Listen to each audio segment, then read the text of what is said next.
Hi, I'm Danny Brown, and I'm the CEO of Myriad Real Estate Group. And today we're going to talk about the 2 reasons why you should buy a house.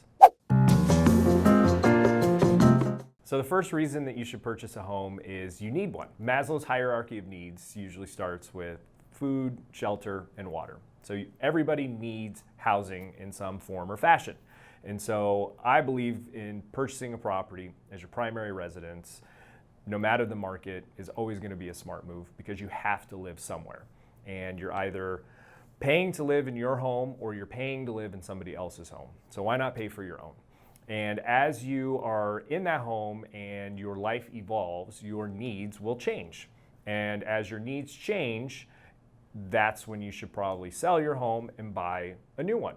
And that tends to be for people on average every 5 to 10 years or major life events that take place. So you graduate school, you get married, you have kids, maybe you get a divorce or there's a death in the family or any of those things where your current lifestyle has changed to where you either need more space or maybe less space. Think of maybe a job transfer that's going to take you out of state or all the way across town and you need a different place to live.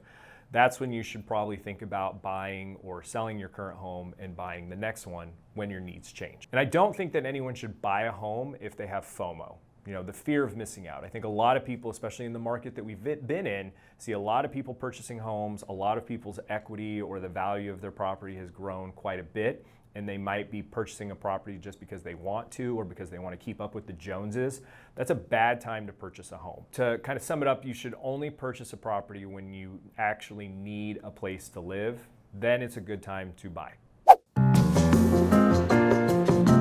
So a lot of times, especially now, people are putting out videos talking more and geared more towards investors. And I watched those videos, and that's kind of what spawned this one. Is I saw a specific video from one of my colleagues talking about when you should purchase a home and how it's different from investors.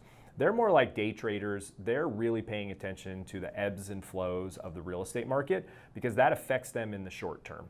For you and I, when we're buying our primary residence, we should be in there for a much longer period of time, and therefore the ebbs and flows of the market doesn't affect us as much. So should you still pay attention to some of this and be knowledgeable? Absolutely. But for the most part, if you own a property for a long enough time, you are going to have appreciation, and those ebbs and flows, those short-term ebbs and flows in the market won't affect you as much.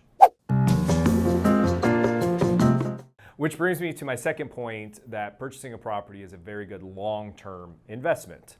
And so if you watched any videos that I've put out, you know that I believe that the quickest path to wealth in our country is owning your primary residence. And the reason I believe that is because if you think of a mortgage as a forced savings account, you've got your mortgage payment that you have to deposit in this account every single month, year after year. And that dollar amount never changes. It's a fixed deposit that you're making. And traditionally, over time, properties will gain they will appreciate 4 to 6% year over year, or just above the rate of inflation.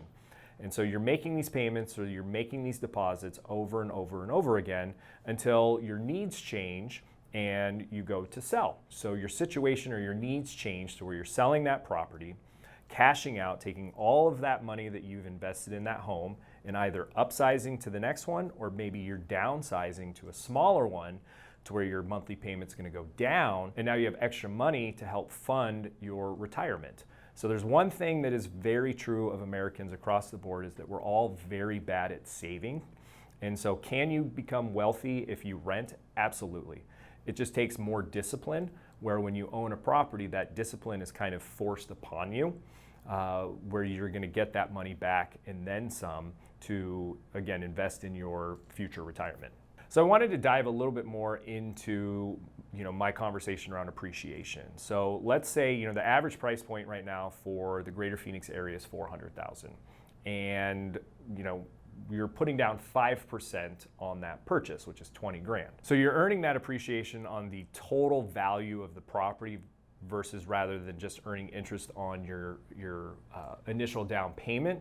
And this is why statistically people who own homes are wealthier than people who rent, because you're earning that 4 to 6% on $400,000, not just the $20,000 down payment. So in summary, you should only buy a home if you're fulfilling a need. And because those needs only come around every 5 to 10 years for most of us, buying a home will always be a good long-term investment. Thank you guys so much for watching. If you have any questions or comments, please leave them below. Otherwise, give this a like and subscribe, and we will see you next time.